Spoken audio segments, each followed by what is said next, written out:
Welcome everyone to Monday Match Analysis, coming to you from a hotel room in Sumter, South Carolina, where I just finished commentary over the course of a 6-day Challenger 125 event, doing every single match on center court. And obviously, the Cincinnati final is tomorrow night. Monday Match Analysis this week is, the main part is going to be on Alcaraz Sinner tomorrow night. But I didn't want to wait until then. I wanted to touch base here, release an episode on time, considering the final is not on time in Cincinnati, and basically talk through the things that I saw this week at the Sumter Challenger. I understand that this isn't going to be the episode that gets the most views or the most downloads, but hey, when I watch all of this tennis for a week and a lot of thoughts build up in my head, why not release them, unleash them, you could say. So I'm literally just going to kind of go backwards through the tournament and hit you guys with some thoughts on the Sumter Challenger matches. However, Sinner-Alcaraz, I will address it, upcoming Cincinnati final. What's the stat now? I said it on the preview. They've now met in every main draw they've played together. Let's count. Rome, check. Roland Garros, check. Wimbledon, check, and now Cincinnati. So it's 4 draws in a row where they have ended up facing off in the final. I have covered this matchup so much recently, and I haven't been watching a ton of Cincinnati. I've been trying to kind of keep tabs on it as much as possible. And all that to say, I'm not going to be able to deliver an insightful preview that is going to add a lot more than what I've already kind of been able to add in my coverage of this Sinner-Alcaraz rivalry over the past couple months, especially considering we've talked about it so much. But I'll say this, the 3 main questions that I have for tomorrow night, the 3 main things that I'm going to be watching for with a lot of curiosity. One is the net points. You know, one of the most interesting things about that Wimbledon final was Sinner ends up at the net way more than Alcaraz, and we've talked about it, but you know, my impression of that is 2 factors. One, Sinner, by serving better and returning better and creating more opportunities in the rallies in terms of extracting short balls, literally just got more opportunities to hit approach shots. That's the first thing. And the second thing is he was very proactive about taking any short ball that he had and coming in. Whereas, no doubt, 100%, they're an older version of Sinner or a version of Sinner that wasn't so focused on this would have hung back on a lot of these ground strokes. It's respect for Alcaraz's speed. It's confidence in the forecourt ability that Sinner has developed. But I'm very curious to see if we're going to see a similar dynamic in Cincy. Second thing would be Carlos's variety and just how rushed he looks. Because the impression that I got at times during their Roland Garros final and throughout the entirety of their Wimbledon final is that Alcaraz was spending so much time shock absorbing that he wasn't able to do what he actually likes to do, which is create. And that creation involves throwing in all of that sort of variety that has been effective in taking Sinner out of that ruthless ground stroke rhythm that he gets into. And depending on the surface, we've seen different kinds of stuff. Depending on the day, we've seen different kinds of stuff. But the point is, Alcaraz has, a million ways to bother you, whether it be a sharp angle or a forehand that he hits 100 miles per hour randomly, or, of course, the drop shots or the higher, loopier balls. Is he going to find the time and the space and the frame of mind to create that stuff? Or is it once again going to look like he has no choice but to engage in this slugfest because he's basically just shock absorbing the whole time? So that's the second thing. Third thing is the serve dynamic. One of the major storylines coming into the Wimbledon final was, can Jannik Sinner find a way to serve better against Carlos Alcaraz? And he did, but also, if you remember, one of the big factors was Carlos's serving actually going down. 53% first serve percentage for him. And to me, I felt he was literally just pressing on his serve, like overhitting his first serve. So just vaguely, I think the serving dynamics and the serving battle between these two has been continuously interesting. And I'll be curious to see which way it goes on Monday night. I picked Sinner in my preview. I was accidentally cryptic about that, but I picked Sinner in my preview, and I'm sticking with Sinner, but I'm not going to go much further than that. Look, the hardcourt resume really speaks for itself in the last 2 years, and it makes it incredibly difficult to go against Jannik, and let's see what Alcaraz brings here. And I'm just looking forward to seeing it play out. All right, Sumter. Mattia Bellucci's champion. His first title in a couple of years. It has been a pretty up and down year for Mattia. Made a semifinal in Rotterdam. That was great. Struggled a lot up until Eastbourne. Won a couple of matches in Eastbourne. And then he made the third round after qualifying at Wimbledon, which is, of course, really positive. No, he didn't qualify. I'm sorry. But he made the third round of Wimbledon, which was a good little run for him.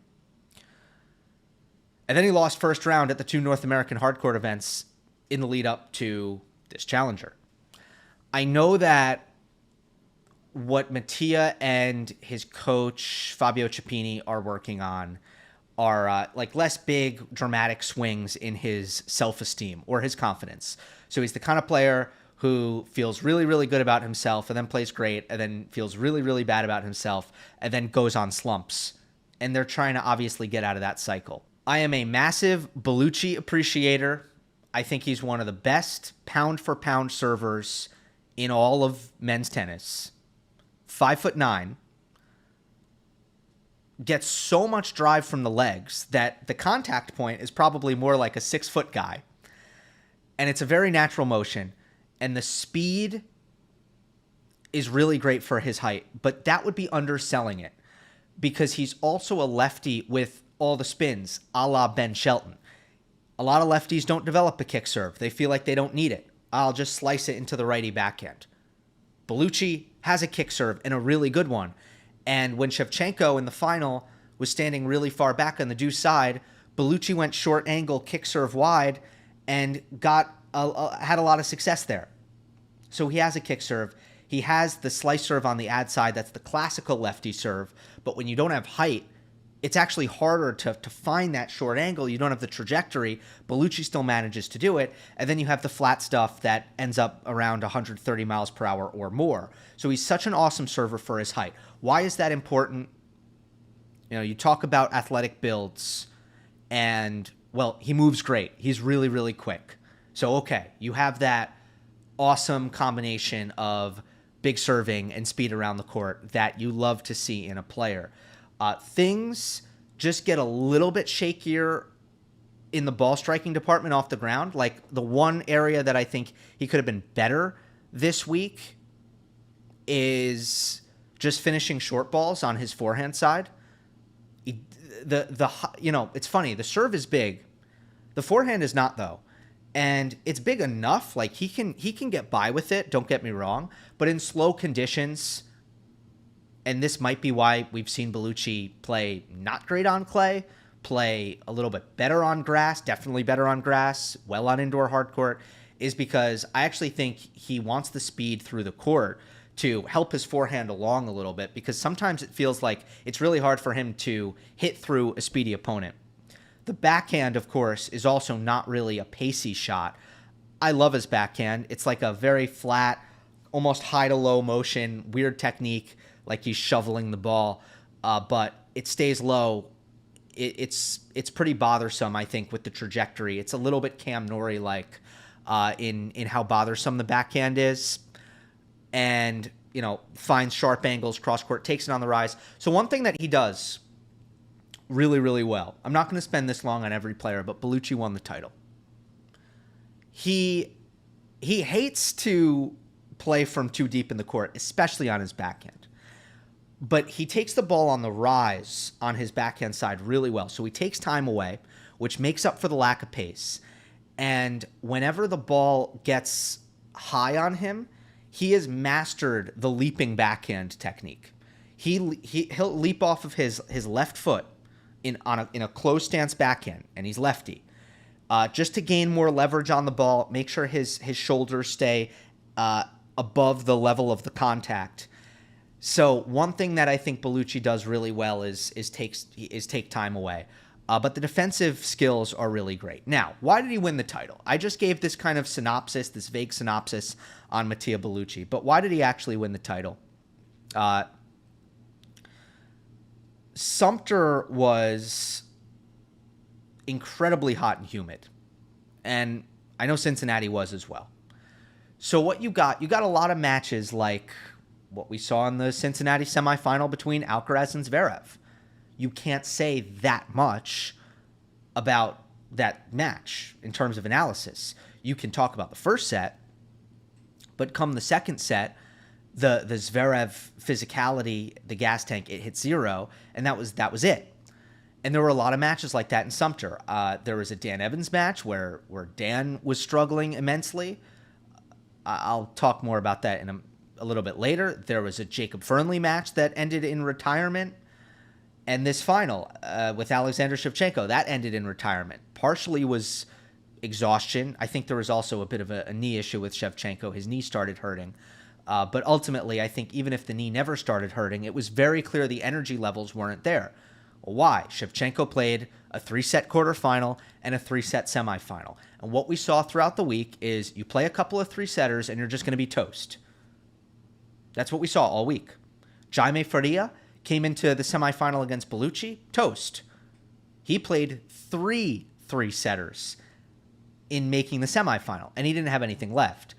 Bellucci didn't drop a set. That was the biggest part of the title run, is he was more efficient than everybody else early on, and he got the benefit of Faria in the semis not having much, and then Shevchenko in the finals not having much. Now, Bellucci is a talented enough player that he doesn't need those guys to be diminished in order to beat them. Don't get me wrong. But they were. And I was very impressed with Bellucci in this final, the way he was moving and running. I mean, he was flying around the court. Shevchenko was 80% at his best. 80% capacity. And Bellucci won that first set tiebreak with his defense, and then in the second set, it was no contest in terms of the intensity of movement. And same thing in the Faria semifinal. Like, Bellucci's moving his feet, Jaime Faria isn't, and that's the match. Let's rewind now, and I'll run through some players here. Shevchenko, first final of the year. It's been, I'd say a tough year for Shevchenko, especially on the hard courts. Somebody who was inside the top 50 at the start of last year, like February of last year, he was inside the top 50. And then since then, he's slid. He's slid down the rankings. He's just outside the top 100 this week. He'll be back up around 90 when the rankings come out tomorrow. But, look, he's a machine. Like, he's very Dominic team. He was developed by Gunter Bresnik. He's very, very Dominic team in terms of every shot is very intense and mechanical, and there's a lot of explosiveness and energy, but he's not much of an artist. And honestly, the best part of Shevchenko this week was his attitude. He won the Basilashvili match in the quarters with his attitude. Basilashvili served for that match in the second set, and Shevchenko obviously lived to tell the tale. And then he lost the first set again against Shintaro Mochizuki. And both of those first sets were like pretty rough in terms of Shevchenko not being able to hold serve at all, especially the Basilashvili match, which I think ended up being a set and 2-love for Basilashvili, where, I mean, Shevchenko was watching winners fly by like 3 a game. It was almost to the point of being embarrassing if you're Shevchenko, but he didn't act like that, right? He just kind of accepted the situation, found some solutions, worked through it, but never really slumped his shoulders or lost discipline. Just sort of stuck with the task at hand on both occasions. And against Mochizuki, he won the next couple sets 6-1, 6-1. So, in the Mochizuki, in both matches, he found a way to start serving better late. Both Basilashvili and Mochizuki literally rely on offensive returning. And as soon as Shevchenko started serving well enough to not allow them to just jump all over Shevchenko, Alexander is the more technical, stable. In the case of Mochizuki, he hits a way bigger ball from the back of the court. So as soon as Shevchenko found ways to just get in enough neutral rallies and not just get rushed off of Mochizuki's return. I want to talk about Mochizuki. I'm very excited to talk about him. He had the upper hand in both matches, but it was his attitude and his fighting spirit that was awesome. It won him those matches. And look, going back to the heat, this was a week, and this was interesting for me. Not that I wasn't aware of this, but to be at a Challenger 125 the week before Slam qualifying.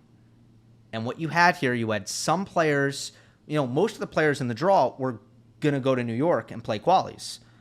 Not the better players in the draw, like Bellucci, for example, is off to Winston-Salem now. A couple of the others are off to Winston-Salem. Some go to New York and will just take a training week in New York. The point is, you're playing a Challenger. The conditions are oppressive.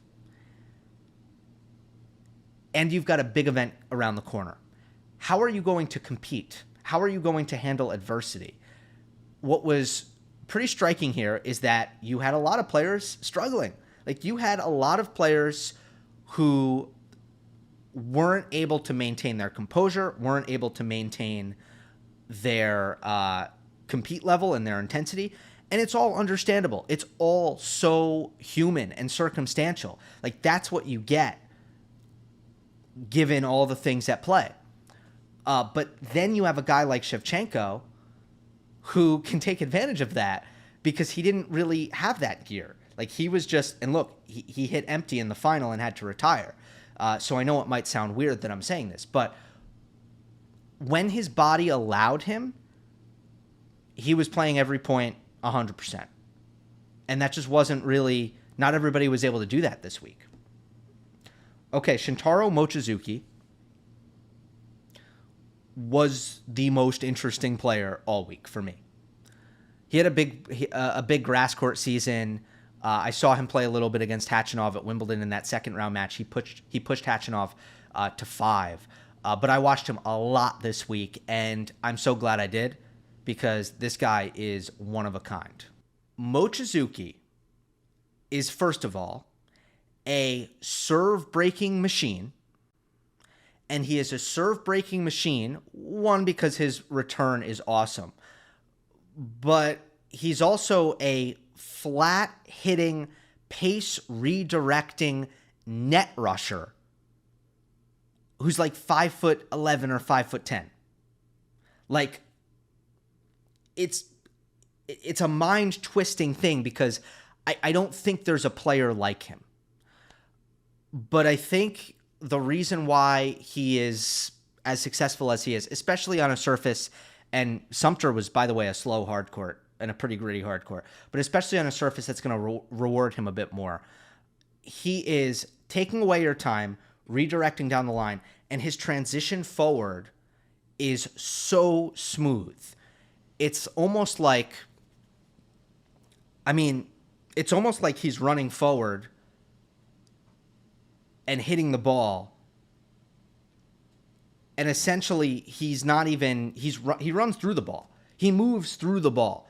His transition game is very throwback in that way. I think that used to be a lot more common. Now players like to set their feet, take a rip, and then run forward. That's not what Mochizuki does.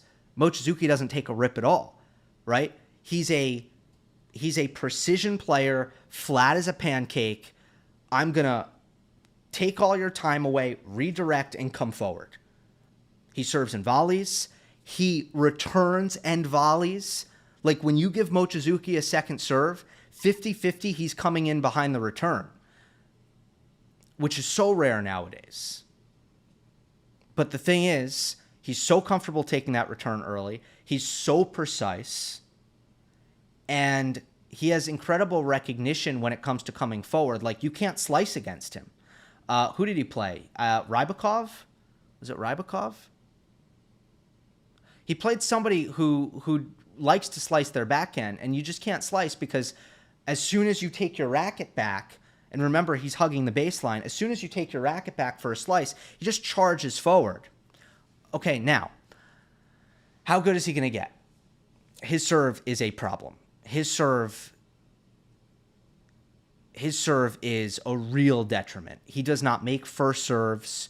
His second serve is vulnerable. He's got to figure out a way to get it a little better because it's just on the Challenger Tour, he's breaking like 32% clip this year, which is like, to give you an idea, that's what Carlos Alcaraz does on the main tour. So essentially, he's like a serve breaking machine, but he can't hold serve because of his serve. I mean, it's just that's the problem. And then the other thing,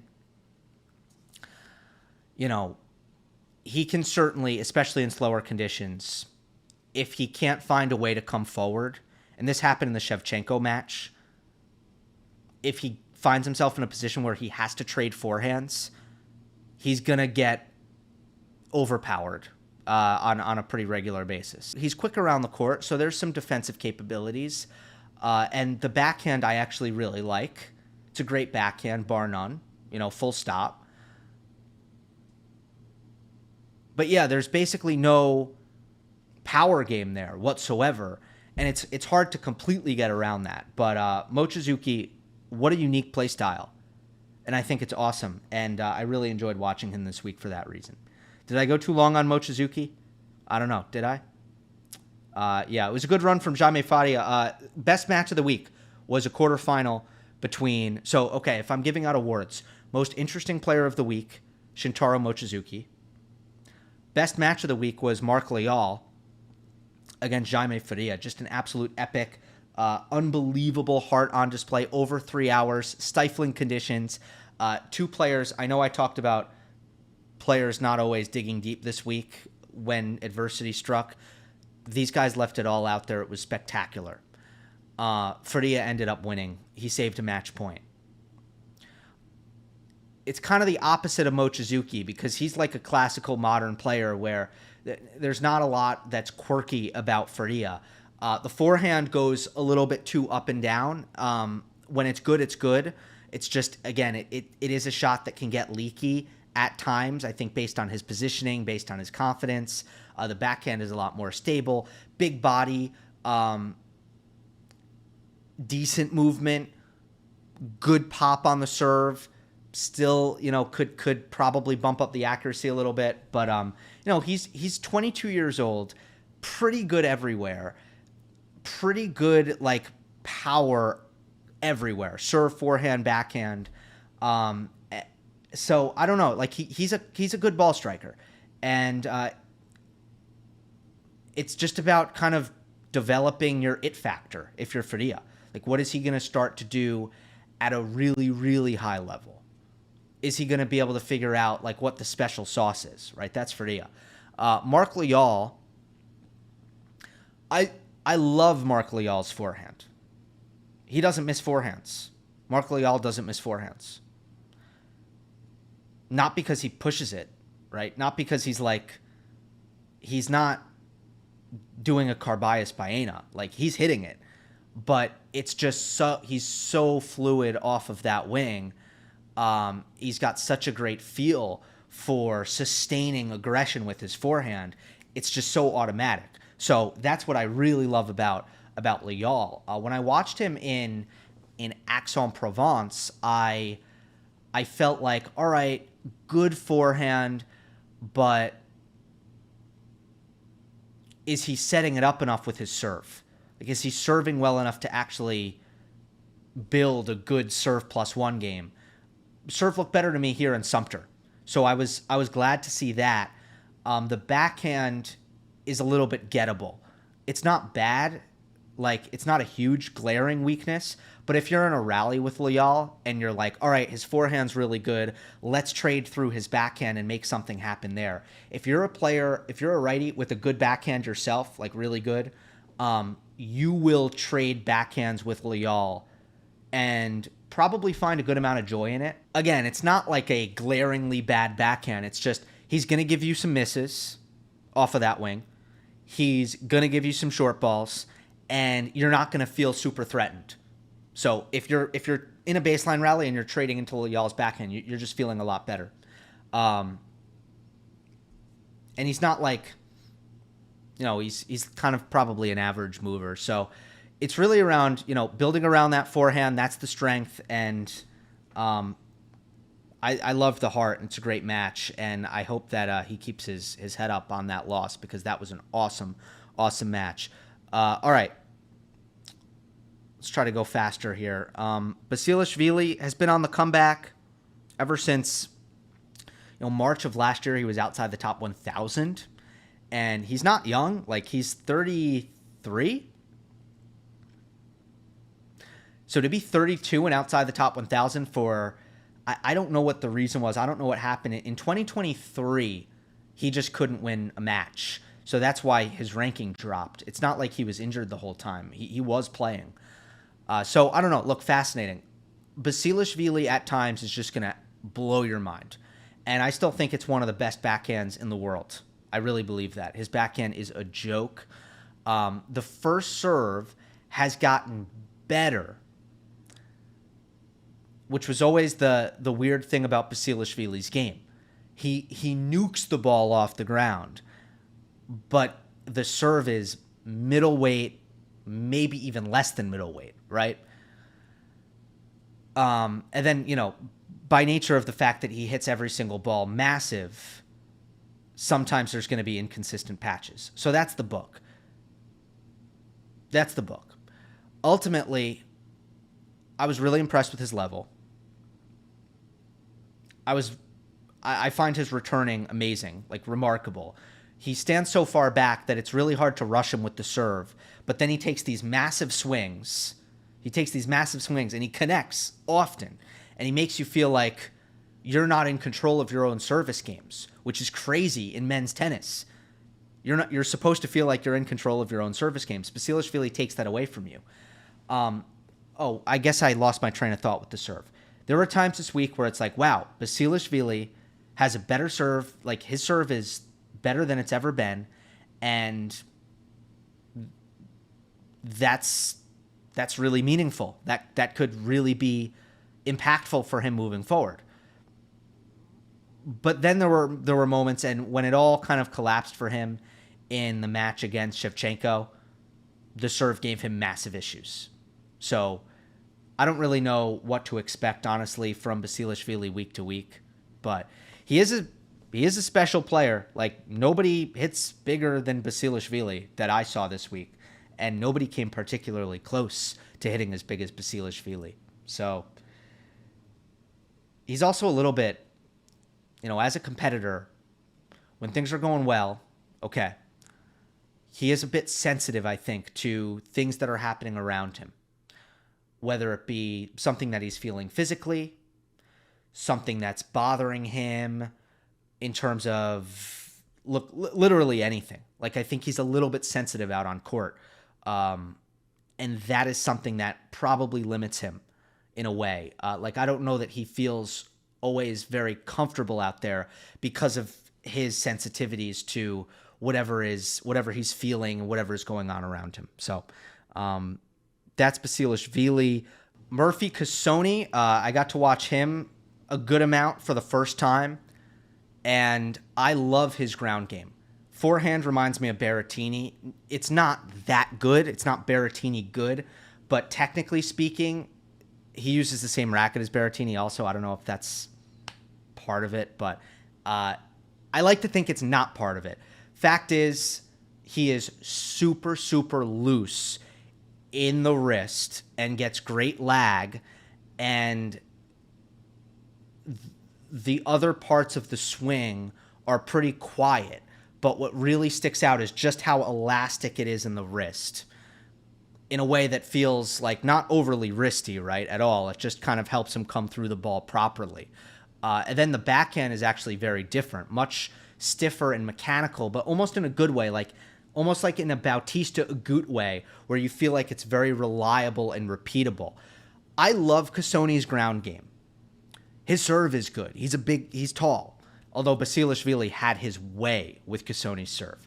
I'm not going to hold it against Murphy. I think Basilashvili just gotten an incredible return rhythm and was reading it and seeing it extremely well, right? I love the ground game of Cassone. I think he's got to get a little quicker, and the soft skills aren't there. He's got like Khachanov-esque soft skills. It was good to see him, though. Looking forward to seeing what he can do. He's been rising. Keep an eye on him. He played Darwin Blanch. He beat Darwin Blanch. Great three-setter. Darwin is just won in Kalamazoo, the USTA tournament, which basically crowns the top American junior. He also won the 16s. So he'll get a wild card into the U.S. Open. He trains at the Juan Carlos Ferrero Academy in Spain. A lot of people were introduced to him when he played Rafa in Madrid last year. So he's a name that some people, especially people who are still listening at this point in the podcast, will probably be aware of. Look, as advertised, this guy's weapons, this guy's serve and forehand for 17 years old is a joke. A joke. It's like it's crazy. So he's in a great spot. Because when he gets bigger and stronger and continues to polish, he is very Ben Shelton-like in terms of strength and weakness profile. Huge serve, big weapon forehand. The backhand he has to manage. The movement he'll have to continue to develop. Returning is going to be an area where, he's going to have to keep developing. But, man, I came away really impressed with the size of his game at his age. I don't know how you can't. Like, it's really astonishing how big his game is. And he's pretty mobile, by the way. Like, when I say his movement is something that he'll have to develop, I don't mean I mean relative to a player who is a top 100 player on tour right now, which really shouldn't be the standard for him, okay, because he's 17. I still think he projects, like, athletically, he still projects pretty well. It's just right now his movement is a bit raw. That might be it. So let me just, again, I'm kind of going through the results here on my Scores app just to make sure I hit everybody. Carl Poling over Dan Evans might be one of the biggest upsets of the year on paper. Poling had never beaten a player inside 250. He's a lucky loser.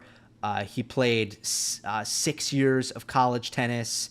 I think he's 630. Yeah, 630 in the world is his ranking. And I got to give him credit. Like, yes, Dan Evans did not deal with the conditions well. Like, physically he was suffering. He ended up not being able to move much at all by the end of it. But Poling was running him a lot.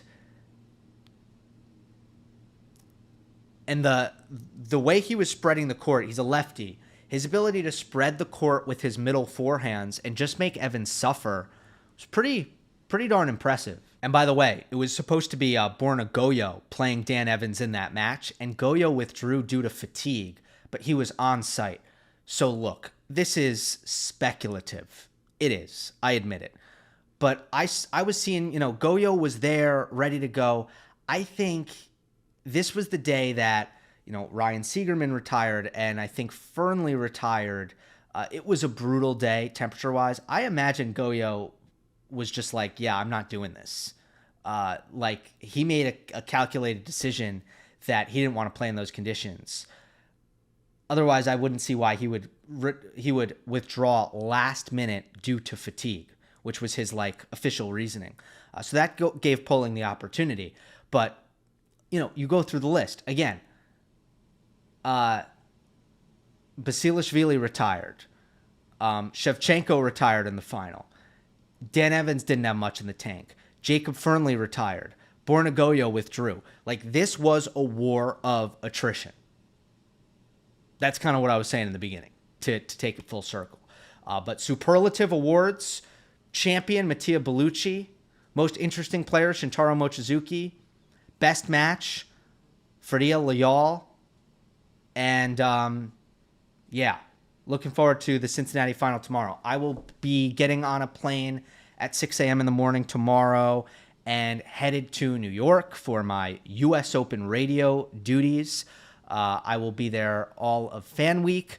I do have a wedding, my college roommate's wedding of 4 years, which I'll be headed to on Thursday, which is going to make the draw preview stuff and all that kind of a crunch.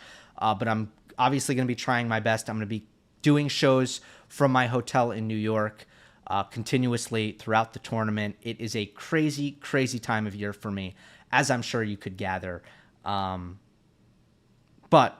it is also a really, really exciting time as well. Hope you enjoyed this one. Kind of a different one. I will see you again tomorrow for Alcaraz Sinner analysis. Don't forget to subscribe. I'll see you next time.